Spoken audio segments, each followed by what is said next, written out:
Good afternoon, ladies and gentlemen, and welcome to the Friday preview for the first grand final edition for season 2012. My name is Dyson Baker. I'll be taking you through all the games this afternoon. Joining me this afternoon here at EFL House, Daniel Cencic, the Eastern Football League's chief football writer. Good afternoon to you. Non-self-proclaimed Dyson Baker, but happy to wear the title. Yeah, very good afternoon to you, Dyson, and all the listeners. Really exciting weekend of footy coming up. And the man who milks cows for a living and always sits by the window, apparently, according to BWS, is Peter Baird. Good afternoon to you. Yeah, it's hard to find a window to sit by here at EFL House. Normally that would be more in the studio at Radio Eastern, Dyson Baker, but I'm getting very excited. Only 24 hours to go till my Roval boys run out on that Division 2 Choose Tap Grand Final tomorrow afternoon. Yeah, exactly right, Pete. But before we look at that one, we've got plenty of EFL finals action to get through, and we'll start in Division 4. And this one was set to be a cracker as we worked into finals. South Belgrave getting over the top of Sylvan a couple of weeks ago by almost 100 points. They line up together in the preliminary final on Sunday afternoon out at Walker Park. Daniel Cencic, how are you seeing this one lining up on Sunday afternoon? Yeah, look, South Belgrave obviously had the loss last weekend against the Basin. Their main problem was their disposal, but I'm confident they're a quality side. They'll correct that up this weekend. They've got fantastic players in their side. Lucas Appleby sits on 90 goals, so whether he can break the ton or not this season is a question to be answered. But Alex Bacon's been fantastic as well. And Nick Cox, since pulling on the boots sort of in the second quarter or so of the game last weekend, has been absolutely fantastic for them too. Be interesting to see if he runs with Chris Goodlett this weekend. Both really great players, and I'd love to see them go head-to-head. Bradley Condor's another player that gets a great rap. He's been absolutely fantastic as well for them so far. But look, South Belgrave have the wood over Sylvan. As you mentioned, they beat Sylvan in the qualifying final by over 15 goals, which is a big plus for them, and they have the wood over the Cats as well throughout the season. South Belgrave are a quality side, and as they've proven all year round, they've sat with the Basin as the best team in Division 4. They'll continue that this weekend and go on to the Division 4 Choose Tap Grand Final. They would firmly like their chances heading into that game, Daniel Cencic, but they need to get over Sylvan first. Sylvan have been the surprise packet of mine in Division 4 this year. They finished second last year. They finished third this year. They proved last week they deserved their spot in that top 5. A lot of people thought that Sylvan only made the final 5 this year because of the way to draw. Last week, they surprised Ferntree Gully and showed they deserved to be there. Really like the mix they've got going through the midfield at the moment. Guys like Ben Strawhair, Andrew Volpetti, Scott Steakhouse have been fantastic for the Cats all year. And with the two big forwards up front, Ash Froud and Dan Toohey, I reckon they can take it right up to the South Belgrave Saints this weekend. Ash Froud returned to some of his best form last week, kicking 4 in their 29-point victory over Ferntree Gully out there at Tormore Reserve. The Cats look much more at home on the wider expanses of Tormore Reserve than they did a week earlier at Walker Park. This week they venture back to the MCG of the EFL, and they need to adjust their game plan accordingly. I know we headed up the mountain on Tuesday night, Dan Cencic, to have a chat with Chris Goodlett, and I reckon he learnt a little bit from that loss and watching South Belgrave last weekend go get beaten by the Basin and what he needs to do to knock over the Saints. They need to maintain possession, chip the ball around, deprive the ball to South Belgrave, who love to have the ball in their hands. I reckon they can do that. They just need to be clean with their disposal. And with experienced players who love the big stage, guys like Mark Cullen and Ash Froud in the side, I reckon the Cats might cause a bit of an upset in this one. I'm going to tip Sylvan, but only by the barest of margins. I think the Cats might catch South Belgrave napping. I think their focus might be on the week ahead of that. They need to get there first. Sylvan are going to be no pushovers. I reckon they can cause an upset, Dyson Baker. Peter Baird throwing the first spanner in the works for this afternoon, tipping Sylvan to get up, and a 15-goal turnaround you're expecting, Pete. I'm not going to go that far. I'm going to say it's going to be a lot closer than we saw a couple of weeks ago in the qualifying final, but I just think the quality of South Belgrave is probably the second best side in season 2012. We'll get the job done and see them match up with the Basin in a couple of weeks' time. It's going to be a cracking game to see who will line up in the grand final against the Basin in a couple of weeks' time out at Walker Park on Sunday afternoon. Looking into Division 3, North Ringwood awaits the winner of the Hawk-Off 4 for season 2012. The Glen Waverley Hawks taking on Baronia in the preliminary final in Division 3 on Saturday afternoon out at East Burwood in what is sure to be a cracker. We saw this one on the 98.1 radio game a couple of weeks ago, and Peter Baird, I'll tell you what, the Glen Waverley Hawks got over the line, but only just. What are your thoughts on their chances this time round? I reckon they're a big chance this week, Dyson Baker. They've beaten Baronia 3 times this year in the only 3 encounters they've played. The Glen Waverley Hawks, by all reports, were a little bit undisciplined last week, going down to North Ringwood by 31 points. Mick Gall would have let his team know on the track this week that a performance like that won't be tolerated. The Glen Waverley Hawks, they've been one of the fairy tale stories of season 2012 this year. Obviously, they played in the grand final in Division 4 last year, weren't able to secure the premiership. Your Heathmont Jets, Dyson, had other stories that day. Glen Waverley Hawks, though, they look like they've adjusted to the tempo of 3rd Division footy and are only 1 win away from playing in a Division 3 Choose Tap grand final next weekend. I reckon the Glen Waverley Hawks' strength through the midfield will serve them very well and could get them over the line. Darren Dewars had a fantastic year, along with Wayne McGee, Sam Zickman, and up forward guys like Matty Kennelly, Danny Gray and Andrew Azzopardi. They've kicked over 130 goals between them. They've got firepower, and the X-Factor Big Fia Tutu down back will be the rock. He's had 3 great games this year against Baronia, has been the difference when these sides have met. I reckon he'll be the difference tomorrow afternoon out at East Burwood Reserve again. And I think the Glen Waverley Hawks will book an appointment with North Ringwood in a week's time in the Division 3 Choose Tap Grand Final. Don't sell Baronia short in this one, Peter Baird. They're up for the challenge this weekend. Glen Waverley Hawks might have beaten them 3 times out of 3, but Drew O'Hare and his men would have learned a hell of a lot from those experiences. I mean, as you say, Fia Tutu's been great in all those matches, but surely they've got a match up for him. They've got some fantastic players in their side. Craig Foligno, Patrick Garrity, we know how good he is, and 2 really handy inclusions for the final series. Jess Bolton, was really good earlier on in the season, dropped off in a bit of form and's found form again. Dean Grice has been fantastic as well since his return. Look, Craig Foligno, as we mentioned, we know how good he is, and Jason Heath up forward holds the key to a Baronia win this weekend. Ben Holland's fresh from the Olympics, knows where the goals are this season, has been great for him too. Look, as I mentioned, Baronia are up for the challenge, there's no doubt about it. They've got nothing to lose in this game. They might have lost 3 times against the Glen Waverley Hawks, but finals footy is a whole different ball game altogether. And Baronia drew within 7 points the last time these 2 sides played. So they've clearly got the Glen Waverley Hawks on the ropes this weekend. And look, Glen Waverley Hawks could be a bit bruised from coming off a North Ringwood loss last weekend. I fancy Baronia this weekend against the Hawks. You both put up good arguments, and I reckon it's going to be a tight one out at East Burwood. And for mine, I'm going to go the Glen Waverley Hawks to get that match up once again with North Ringwood in the grand final. I think their quality has outshone many of the other sides in Division 3, and I think that it's going to be the Glen Waverley Hawks to take Hawk off for in 2012. With grand final day upon us, we'll leave the best till last and skip ahead to Division 1. And the second semi-final out at Bayswater on Saturday afternoon is Norwood taking on Vermont. Norwood finishing on top of the table. Vermont with a very comprehensive win over Scoresby on the weekend. It's going to be a very interesting game, with one side being able to book their place on grand final day 2012. How impressive last week, Dyson Baker, with the Vermont Football Club. We know what a powerhouse they've been throughout the Eastern Football League, and back on the big stage at Bayswater Oval, they looked right at home.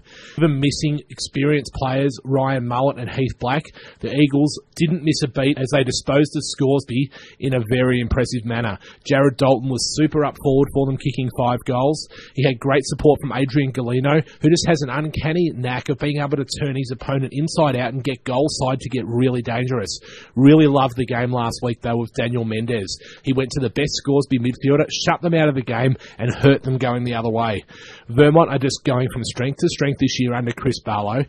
I think they've got what it takes to match it with Norwood. Although Norwood finished on top of the ladder, I reckon Vermont are the team to beat now, having taken that mantle from Scoresby last weekend. Dean Kelly, Nathan Henley around the midfield have been super, and the double teaming act of Robbie Ross and Simon Taylor in the ruck against Big Luke Van Reenen last week was super. I'm not sure Norwood have the answers to match Vermont on that big ground out at Bayswater Oval, and I reckon the Eagles can get the job done and be the first team to move into the Division 1 Choose Tap Grand Final for 2012. I'm not so sure about that, Peter Baird. Look, Norwood are up for the challenge. You don't finish on top of the Division 1 ladder for no reason. They are a quality football side. And you mentioned their great goal kickers, Pete, but look, Norwood have got plenty of them in their side. David Johnson's been fantastic with 27 goals for the season, and Brent English has been fantastic as well. So they've both been fantastic respectively this year.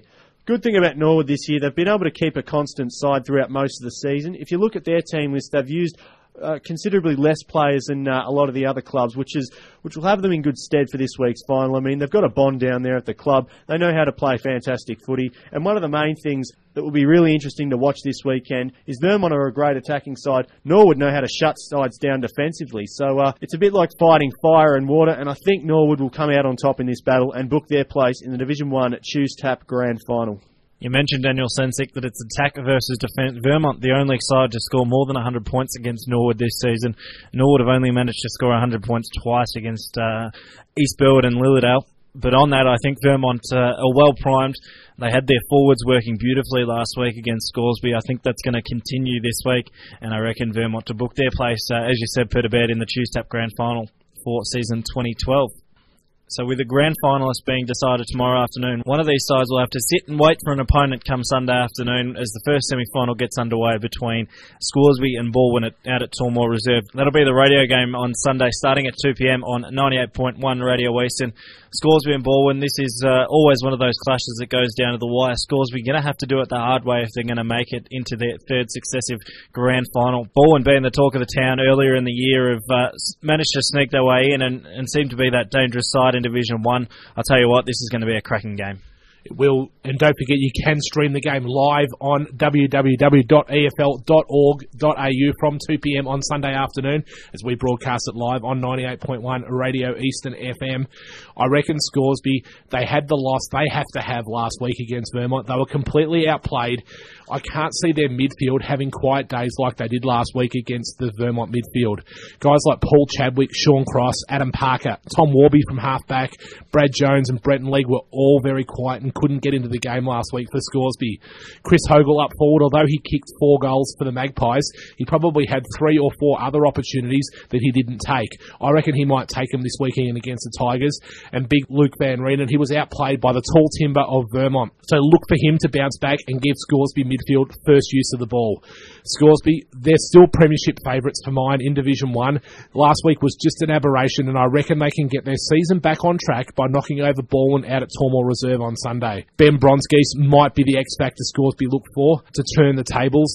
And Paddy Tompkins down back, he's another option they've got to try and really switch things up and try something new against the Baldwin side may not have seen this year. I reckon Scoresby will bounce back and bounce back in a big way when they defeat Baldwin on Sunday afternoon out at Tormore Reserve.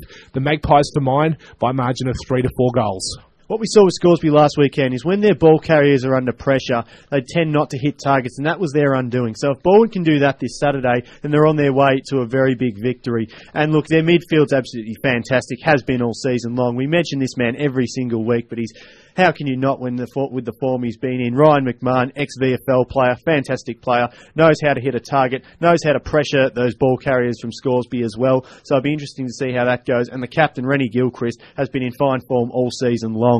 Benjamin Harris knows where the goals are, can kick goals, also knows how to stop them, and knows how to get the ball down to those great tall timber forwards of Baldwin's, Jeffrey Goebbels and Luke Barker. Luke Barker, of course, has come back into the side from a hamstring injury, and he's set to explode this weekend, there's no doubt about it. Baldwin are a quality side all over the park, and I think they'll have too much quality for the Magpies this weekend as they look to continue Scoresby's horror run in the finals. You're right, it is set to be a mouth-watering encounter out there at Tormore on Sunday afternoon. For mine, I think Scoresby are going to bounce back. Like Pete said, there's a lot of quality through that midfield. If they have a bad day, Baldwin could get on top of them, as Vermont did last week, but I don't think that's going to happen. I reckon the Magpies to book their place in a preliminary final in a couple of weeks' time. Moves us along to the first grand final of season 2012. It is the Division 2 Choose Tap grand final. And I'll tell you what, this is going to be an absolutely cracking clash. Out at Jubilee Park in Ringwood, it will be the 16-2 Roval taking on the 15-3 Montrose from season 2012. Montrose winning their way through with a 24-point win in the second semi-final over Roval. Roval having to do things the hard way and just trouncing Moorabark in last weekend's preliminary final. This one is set to be a cracking encounter tomorrow afternoon. Peter Baird, I know where your heart lies, but just tell us exactly why Roval's going to win tomorrow afternoon. You talk about Montrose having the week off last week, Dyson Baker. I reckon Roval were in a training run last week as they disposed of Moorabark by 70 points out there at Jubilee Park. Roval, they bounced back hard from a loss, and they proved last week that they're a force to be reckoned with this year. I reckon the inclusion of Roeville Team of the Decade player Adam Zigerink back into the Roeville side last year. He hasn't played many senior games this year. Added them a touch of grunt around the packs and a desperation that they missed the week before against Montrose. Looked for Nathan Hicks, who was very well held against Montrose the week before. I believe Jason Lingram did a fantastic job on him, shut him out of the game. I know Nathan will be up and about, ready to prove that he's got what it takes to win a flag for the Hawks and take it back to Seabeck Oval on Saturday night. I think Roeville's midfield has got a lot of class. Guys like Alex Frawley, Robbie McEwen, Matt Stanley, Matty Davey, Max McCara will all be up and about, ready to take this game on, and Roeville's back six are the best in the competition. They've had the fewest number of points scored against them than any other team, and they just work together and team well, covering each other at every opportunity. Add with that the experience of Mark Hardy, who will turn 41 the day after the grand final and play his 377th EFL game in the grand final. That adds an experience to just call the shots and marshal the troops as they come off half-back. Cody Morris showed last week with 6 goals that he's back to his best form, and with that big spearhead down there, Roeville will be able to kick a big enough score. Even if he's not able to mark, he'll be bringing the ball to ground and bring guys like Nathan Hicks and Luke Scanlon into the game. Roeville are ready to go to Division 1. To do that, though, they need to get over Montrose. They've got a fantastic young side ready to take that next step. I reckon the Hawks will be up and about. I'm going to love nothing more, Dyson Baker, than watching Robbie McEwen stand with Paul Minot on that EFL dais at 5 p.m. tomorrow afternoon and hold aloft that Division 2 Premiership Cup. Montrose are going to be no easy beats tomorrow afternoon, there's no doubt about it. They did beat Roeville in the first final, and of course Billy Schilling was the difference. The margin was 24 points. Billy Schilling kicked 4 goals and announced himself Tom Hawkins style. Make sure you pick up the Mighty Eastern Footballer this weekend for a great read on Billy Schilling. Fantastic article in there. But look, plenty of quality through the Montrose side. It's going to make for a really fascinating game. Brett Johnson's got the boys up and about for this game, and the build-up to the match, they haven't really done anything too differently. They're a very relaxed bunch, the Montrose boys. They know the importance of the game, but they're not going to let the pressure get to them. It's all about taking steps for Montrose. In 2010, they made a preliminary final and lost. In 2011, they made a grand final and lost. So the next step for them, the logical next step, is to make the grand final like they have and win the big one this weekend. And with so many great players through their sides, Adam Cook, Brett Johnson, Sam Goodman, Sam Rickard's been fantastic as well. Why can't Montrose win tomorrow afternoon? Do not be surprised if you see the Demons holding the cup aloft at approximately 5 o'clock tomorrow arvo. I'm right with you there, Daniel Cencic. I think that week off will do Montrose the world of good. I reckon the Demons to get up for mine. Remember, it's $15 entry on Saturday afternoon into the grand finals. That's all the grand finals. Of course, $2 being donated to the Blue Ribbon Foundation, which brings me on to my next point, gentlemen. The Blue Ribbon Best on Ground Medal awarded to the best player by the EFL media team in all the senior grand finals across the next couple of weeks. Peter Baird, your tip for the Blue Ribbon medalist in Division 2? I'm going to stay close to where the heart is. I'm going to go with Damien Garner of the Roeville Football Club. He's tall, he's about 6'3", 6'4", and can run like the wind. I reckon out of Jubilee Park, he could be the difference between the two teams. Check out this week's edition of the Eastern Football to see a fantastic mark he took last week against Muralbark in the preliminary final. An absolute hanger. I reckon he's got what it takes to take home that Blue Ribbon medal. He's my tip, Dyson. Daniel Cencic? Yeah, look, it's an interesting one. Plenty of great players on both sides, but I'm going to go for a Roeville Blue Ribbon medalist. Cody Morris has been in really good form since he's returned to the Roeville side. He's got a real sense of occasion, this bloke, and knows how to turn it on the big stage. Cody Morris, Blue Ribbon medalist for mine. Well, we've told who our tips are for the Blue Ribbon medalist, Dyson Baker. Where do you see that medal going? Yeah, look, I think it's going to go to a man in blue and red, and I've got two. I can't quite split them at the moment. I'm going to go between the coach and the captain. Dean Stephen, the captain of the Montrose Football Club, and Brett Johnson, the coach.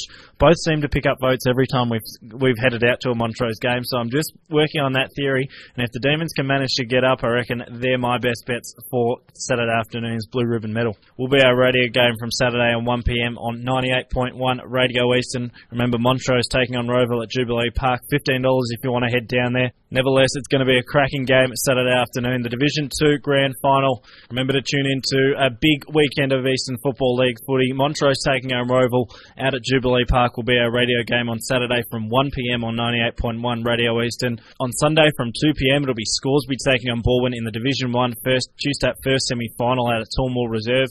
If you can't make it to either of those grounds on Saturday or Sunday, you can hit the streaming on the website www.efl.org.au. That's www.efl.org.au. www.efl.org.au, or the mobile web app will keep you up to date with all the scores, m.efl.org.au.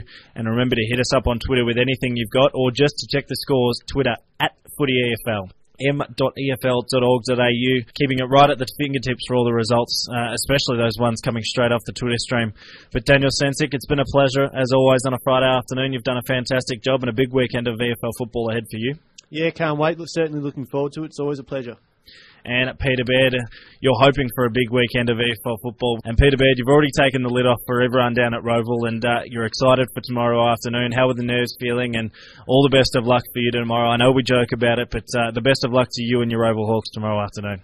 Well, Dyson Baker, we saw you enjoy a Heathmont victory last year in Division 4. I'm hoping I can taste that same feeling tomorrow afternoon, cheering my Hawk boys on as they claim the Division 2 premiership this year. It's been fantastic to go through all the games here on the Friday preview, as we do every Friday afternoon on www.efl.org.au.